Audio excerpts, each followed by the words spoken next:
As of today guys, November 4, biglang lumakas yung ulan at lumaki yung tubig. So wala akong pupil guys. Oh. I have only 3 grade 3. Yung iba, yung grade 4 ko, wala sila kasi hindi nila kaya i-cross yung ilog. Titingnan natin yung ilog mamaya guys. So yan naman yung si Ma'am Joanne Antonio. Dalawa lang yung grade 2 niya. Wala yung iba, wala din yung grade 1. Kasi hindi nila kaya yung tubig guys, malaki. Nandun yung tubig guys, yung hindi kaya natawirin ng mga bata. Puntahan natin. So yan na guys, yung ilog, hindi kaya tawirin ng mga bata.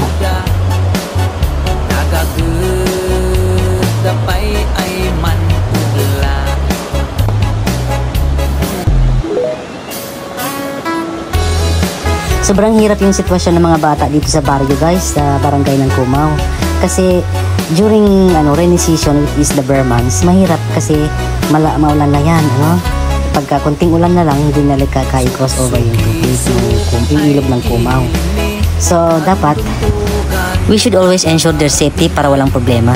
Ang sama ng panahon, parang magbabadya na, may bagyo na naman.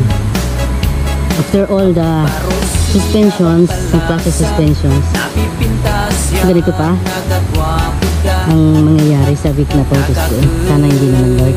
So yun yung guys, mahirap sitwasyon ng mga bata dito sa barrio kasi ang daming factors na i-consider natin na that can affect their studies.